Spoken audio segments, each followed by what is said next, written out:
آج ہمارا موضوع جو ہے رئیس امروہوی صاحب ہیں، جو کہ 12 ستمبر 1914 کے پیدائش ہے اور 22 ستمبر 1988 کا انتقال ہوا تھا، یعنی وہ ستمبر کے مہینے میں ان کی پیدائش بھی ہے اور وفات بھی۔ عموماً ہم اسی طرح چوز کرتے ہیں کہ جو موضوع رہے گا۔ رئیس امروہوی کی سب سے بڑی جو شناخت ہے وہ ان کے قطعات ہیں جو کہ جنگ اخبار میں چھپتے تھے، اور ویسے تو ان کی اور بھی شناختیں ہیں اور لوگ بات بھی کریں گے اس کے بارے میں، لیکن ان کے جو پہلی بات تو یہ کہ قطع یا قطع کیا چیز ہوتی ہے۔ جو فصحا میں قطع کہتے ہیں، ویسے قطع بھی صحیح کہنا، لیکن قطع جو ہے وہ زیادہ فصحا ہے۔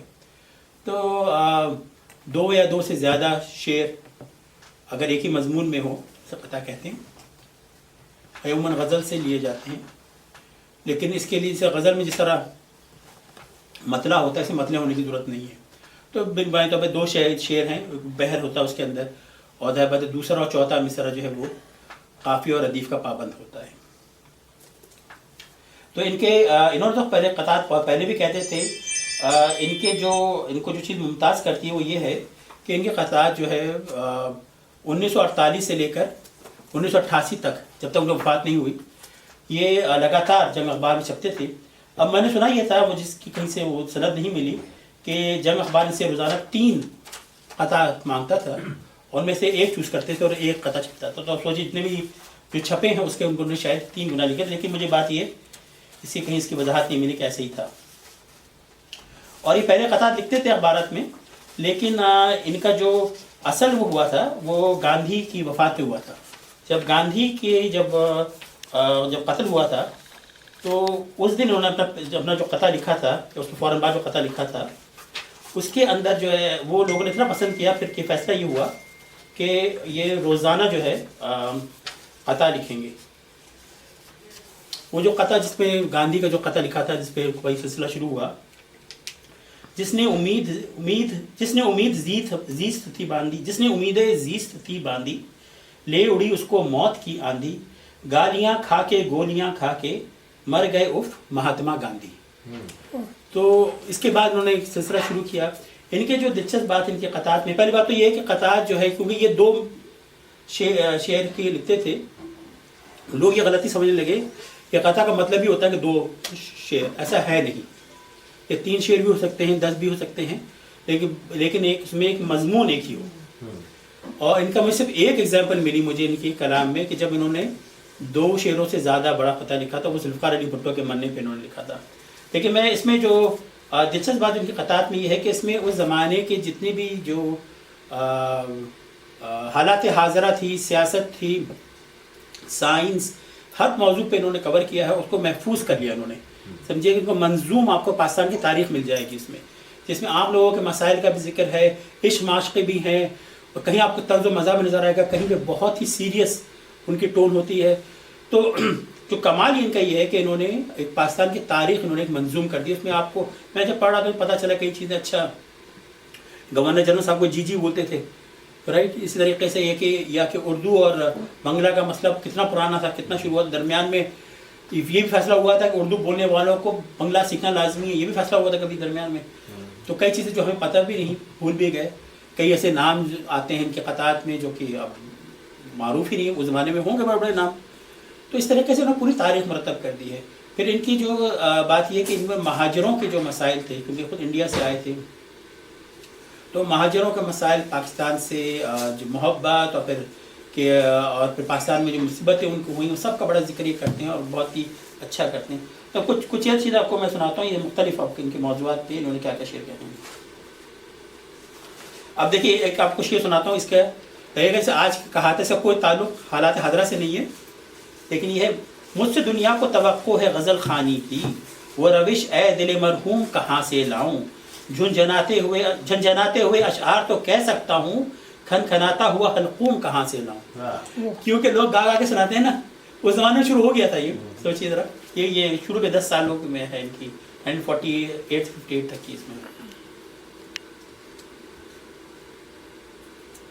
نہ پوچھو کیا گزرتی ہے کراچی میں غریبوں پر، بباطن حال ابتر ہے بظاہر بن کے رہتے ہیں، نہ جینے کا وسیلہ ہے نہ مرنے کا ٹھکانہ ہے، مہاجر بن کے آئے ہیں مسافر بن کے رہتے ہیں۔